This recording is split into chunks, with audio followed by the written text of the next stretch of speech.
pimpinan itu kayak membutuhkan uang banget ya. ada dosen yang jarang masuk, ya AC nggak nyala. Jadi pajangan doang menurut mahasiswa. Halo semuanya, kembali lagi bersama saya Rabia di Daily Campus.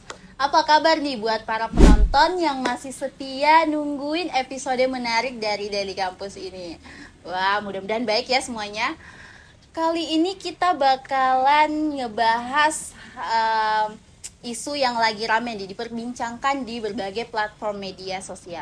Nah, langsung saja di samping saya ada mahasiswa di salah satu kampus yang ada di Makassar, yaitu UIN Alauddin Makassar. Say hi, Kak. Halo. Kenalin dulu dong siapa. Nah, saya tuh Muhammad Kanawar dari salah satu kampus di Kota Makassar. Apa kabar nih, Kak? Alhamdulillah baik. Kamu kabarnya baik? Oh, baik, Oh, alhamdulillah. alhamdulillah. Udah semester berapa nih, Kak? Udah masuk semester 6. Lagi 6 ya? sibuk mikirin Oh, judul, iya, bener banget. proposal dan lain-lain, Kak. Iya. Apalagi berbagai tugas juga ya, Kak, di Betul luar banget. dari tuntutan. Dosen. Iya, tuntutan judul juga tuh, Judul Kak. juga. Tuh. Ini nih, Kak, sekarang ini kan lagi rame diperbincangkan Iya. kenaikan UKT nih. Gimana sih pendapat Kakak terhadap isu tersebut? Nah, memang isu ini cukup ramai ya dibahas di Iya, sosial betul media, di media online, kemudian masuk dalam berita-berita di TV kan.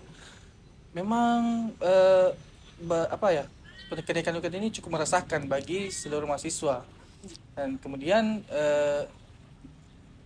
di mana ini mahasiswa itu lagi panas-panasnya akibat di mana awalnya itu kan dari kampus di Semarang ya, salah satu kampus di Semarang. Iya. Kemudian ngikut ke kampus-kampus yang lain. Jadi seluruh PTN Ya, yang seluruh ada PTN di di Indonesia itu jadi panas akibat naiknya UKT tersebut. Nah, kenapa sih UKT itu naik? Sebenarnya yang salah satu positifnya kenapa UKT itu naik, yang pertama itu adalah sebenarnya sebagai peningkatan kualitas Pasti, pendidikan, ya. kualitas pendidikan.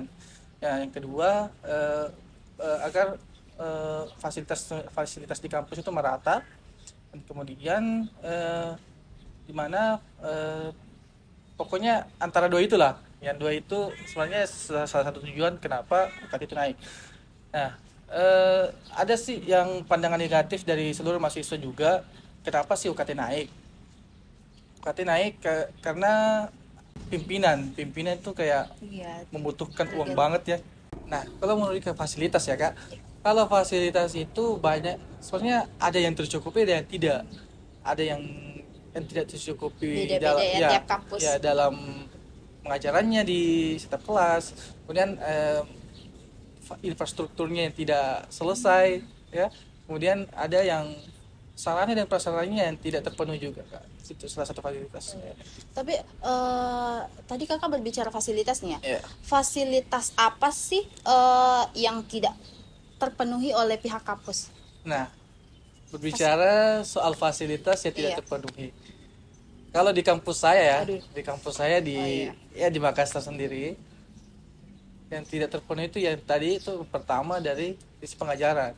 Nah, karena di sisi pengajaran itu karena ada yang kayak dosen tuh, ada dosen yang jarang masuk, kemudian ada dosen yang kurang responsif, setiap dihubungin, yang kapan masuknya Pak, gitu kan, kadang responnya tuh kayak stiker doang atau chatnya oke doang, terus Iya. kita tunggu besoknya tuh nggak ada. Nah, itu maksud saya itu kurang responsif. Nah, kemudian ada dosen yang tidak komunikatif dalam satu diskusi di kelas, kita ngajak diskusi malah dia kayak ngerasa dibantah gitu setiap apa yang dia bicarakan. Nah, itu untuk dari sisi pengajaran. Nah, kemudian untuk infrastruktur banyak juga. Ada di kampus saya kan ada gedung baru yang dibuat. Ada gedung pasca sarjana yang setelah dibuat di tahun kemarin itu, Kak. Oh, tahun Kalau nggak salah 3 tahun kemarin udah dibuat itu gedung, nggak selesai sampai sekarang di tahun 2024. Kemudian juga ada gedung di rumah sakitnya. Oh, Rumah di sakitnya rumah yang sakit belum lagi ya? rampung juga sampai sekarang. Itu malah lebih lama lagi, Kak, karena sudah tahun berapa ya? Sebelum hotelnya jadi itu nggak rampung sampai sekarang. Setelah itu di kelas, kalau kita di kelas ada prasarana dan sarananya yang tidak tercukupi juga, banyaknya kursi yang rusak, Ya itu sebenarnya kalau kursi rusak itu salah satu kesalahannya adalah kesalahan mahasiswa. Iya, kesalahan mahasiswa. Karena memang merusak sarana dan prasarana. Fasilitas. Eh, Maksud saya kalau misal itu rusak harusnya ada sanksi yang didapatkan oleh mahasiswa juga, atau agar cepat mengatasi masalah tersebut. Jangan kayak dibiarin aja gitu kursinya rusak, nggak diperbaikin. Kemudian pendinginnya Oh, pendinginnya. kan ada yang nggak rata juga, ada yang cuman pakai kipas. Apalagi di Makassar nih Ya, cuacanya, aduh. cuacanya menyentuh sampai 32 derajat mungkin kayak ya. Nah, ada yang pendinginnya nggak merata, yang kayak ada yang pakai kipas doang, ada yang pakai AC nggak nyala. Ya, AC nggak nyala, jadi pajangan doang menurut mahasiswa. Ada ya mahasiswa jadi kayak mahasiswa tuh nggak peduli, langsung aja tuh nyoretin fasilitas yang ada di situ. Iya, dan karena fasilitas Iya. nya kurang, makanya banyak mahasiswa yang merasa berat kan Iya, kalau UKT ini Iya, tiba-tiba melonjak tinggi. naik. Iya. Nah, kita berbicara solusi nih ya, Kak. Menurut Kakak apa aja sih hal yang konkret yang bisa dilakukan oleh mahasiswa atau pihak kampus biar UKT ini tidak terlalu memberatkan? Nah, Gitu. untuk soal solusi ya Kak, Iya. harusnya sih ada diskusi antara pihak kampus dengan mahasiswa. Tapi kan terkadang juga mahasiswa tuh kalau kepalanya udah panas, langsung. pasti demonstrasi lagi. Nah, makanya itu alangkah lebih baiknya kita adakan yang namanya komunikasi antara pihak kampus dengan mahasiswa, supaya komunikasi antara berdua itu dingin, kemudian solusi itu didapat. Tapi lebih banyak ya kalau kita lihat sekarang itu kayak nggak ada yang mau ngobrol secara langsung antara rektor dengan kayak Pakai kepala panas. ya pakai kepala panas. Apalagi mahasiswa kan rentan banget, kayak sedikit naik, sedikit panas, sedikit naik panas gitu. Jadi ya mau bicara solusi gitu pun kalau mahasiswa udah panas pun nggak bisa diapanya. Itu sebenarnya sisa dari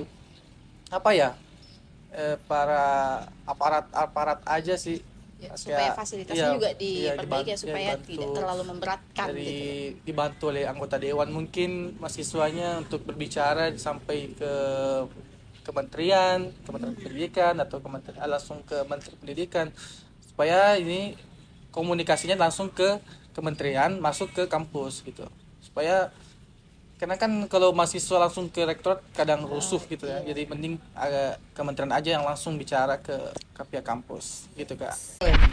Nah, sebelum mengakhiri podcast nih, mungkin ada pesan yang bisa disampaikan, yang mau disampaikan nih kepada mahasiswa yang lagi nonton ini nih Kak, terkait Nah, sedikit pesan untuk teman-teman yang sudah semangat untuk belajar, semangat untuk ngejar mimpi dan cita-citanya. Jangan terlalu memikirkan soal biaya itu bisa didapatkan di mana saja. Kita harus percaya bahwa rezeki itu ada datang di mana saja. Tetap semangat kepada teman-teman semua. Jangan terpengaruh dengan isu-isu yang ada sekarang.